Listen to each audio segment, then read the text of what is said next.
The fancy iPhone 15 Pro Max 6 months later. But how does this actually hold up in the real world? I have been testing this every single day for the past 6 months. I've traveled with it, used this for work, and today we're diving deep into features I actually use, to battery life, battery health, to the camera features that actually surprised me. We're gonna sift through all the hype and hopefully by the end of this, help you figure out if this is worth the upgrade or to just skip it. If you're new here, my name is Mindy, and on this channel we break down and compare tech to find the one best suited for our lives and not waste time on things that do not bring us joy. Let's dive in. First, the battery health 6 months into using this. Getting into settings, battery health, normal, but what is it actually? Oh! We're still at 100%! Damn! This is really good because I am a pretty heavy user of my phone. I charge it every single day, all the time. Anytime I'm working on this desk, I typically charge it wirelessly. So I'm pretty surprised that we are getting such good battery health. Battery life on this is still amazing. It takes like 1.5 days before I need to charge it again.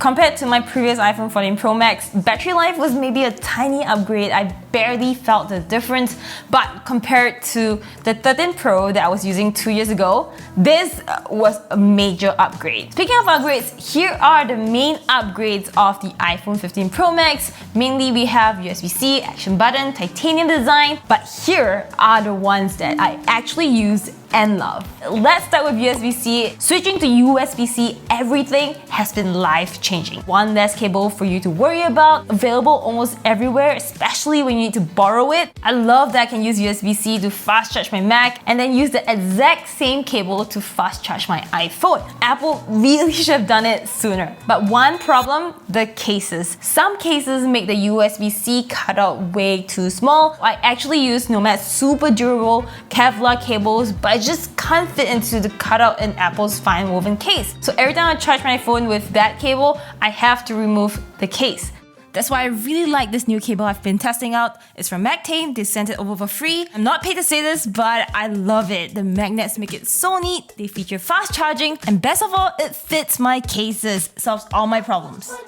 With the very awesome USB-C, it also means I can rig my phone up like this and film super high resolution content in log and RAW format and save that directly onto an external SSD. But I don't really do that as often as I like. More on that later when we talk about cameras. Next, action button. So they switched our favorite mute switch to a button called action button. Lots of thoughts on this. I actually hated this button, but then grew to love it. I love the good old mute switch. It was easy to mute the phone, easy to see if the phone was muted or not, but I adapted. I configured the action button to open up Blackmagic camera app so that I can shoot really high-res footage very quickly. But I used that feature maybe for a week and I never touched it ever again. But recently I saw this video from this amazing YouTuber Nikaias on how to actually make full use of the action button. And I was blown away. I managed to configure the action button to be linked to a bunch of my favorite action like silent mode, flashlight, bedtime automations. And it's amazing, and this is such an easy setup that really improved my day-to-day because I actually use these shortcuts. And I'll link the video tutorial below. Next, let's talk about the titanium material. I definitely love the new design, the curved edges. I love how it feels on my hand when it's bare naked like this. But the thing I love most is the weight of this. This is 221 grams, about 20 grams lighter than the previous Pro Max. This is really the best upgrade for all the Pro Max users out there. For those of you who want the larger screen for maybe editing photos, TikToks, or browsing, now you get to enjoy all this screen size in a lighter form. I think this could be the lightest Pro Max that Apple ever made, and you would have to hold it to feel it. My best friend Kim, who is also a Pro Max user, the moment I passed her this 15 Pro Max, she was like, oh my god, the weight! So yeah, if you own the older Pro Maxes and wonder if you should upgrade, this would be one of the main reasons I would go for this. Because the phone weight does matter, especially if you're traveling a lot or use it very often to take selfies like that. Next, cameras. iPhone 15 Pro Max came with log video recording, and that means you get to preserve way more image informations in the highlights, in the shadows, so that when you're doing your video edits, you get way more flexibility in adjusting contrast and colors, so you can actually create really cinematic footage with this. In fact, the entire Scary Fast event was filmed with the iPhone 15 Pro Max. That is insane that you get all of that in a tiny setup. But I did not find myself using this as much as I'd hope. Here's my workflow if I need to do that. First, if I were to record in log and ProRes, it means I need an external storage drive because the files are huge and I can't store it here. I've already set this up with a MagSafe magnet so it can go like this, but that also means I have to remember to bring this additional thing wherever I go. And wait, if I am filming such high-res content, I should also probably bring out a proper microphone. So that's two extra things to bring if I decided to use this feature. So okay, even if I remember to bring them and film with this setup, I have to still color grade it for the footage to be usable. That's like an additional 4 to 5 steps that I need to plan for and execute. And if I'm already doing all that work, I would much rather use my favorite A7S III camera because it has full manual controls and I can use it with a bunch of different lenses. But then again, I have to admit there are places that do not allow big cameras like the Fins Beach Club in Bali. So in situations like that, where you need to do some stealth filming in ProRes log, the iPhone 15 Pro Max is amazing.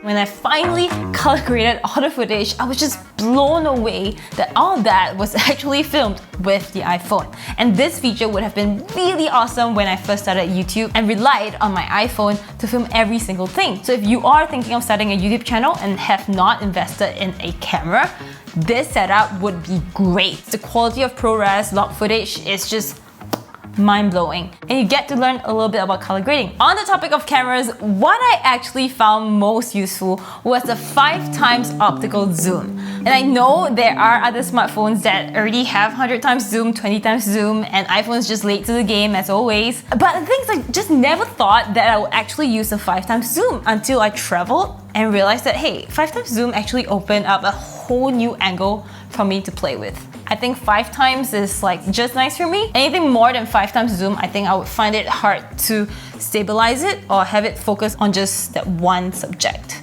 But here are some very relatable real-life examples. I went to Hong Kong Disneyland and managed to get some really close-up shots of the night shows from afar. That was so fun! I also took this to the Eras Tour and used a 5x zoom lens to get a super close-up view of Taylor Swift's performance. And now when I look back, I'm actually quite impressed at how close up of a shot I was able to get.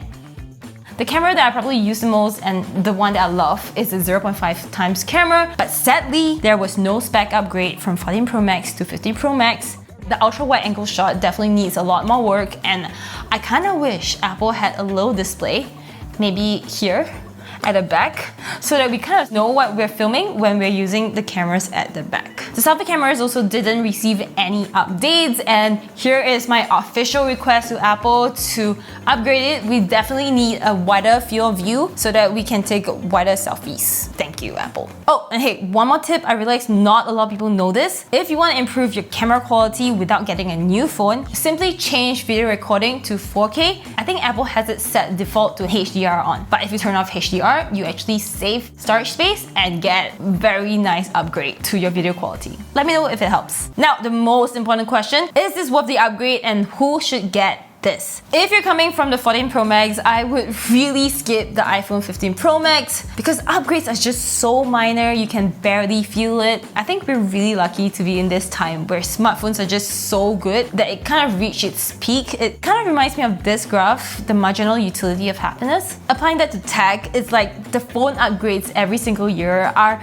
just tiny incremental bits, so much so that you can't really feel it. And that also means that if you are coming from a much older iPhone, that's where you'll actually feel the improvement of the new phone. People coming from iPhone 11s, iPhone 12s or older phones would definitely love the very smooth 120Hz display, the brighter screen, the removal of the notch for dynamic islands, and of course just how fast these new chips are. So if you're coming from those older phones and your battery life is just really bad, I think you'll be really happy with the 15 Pro Max. For me, because making these tech review videos is my job, Plus, I really like the USB-C and the lighter phone, and that's why I decided to stick with this. I would love to hear what your favorite phone is, and if you enjoyed this video, you definitely have to check out this one right here, where we unbox dozens of phone cases and decide case or no case. Thank you for watching. I'll see you in the next one. Stay minty and cherry. Goodbye!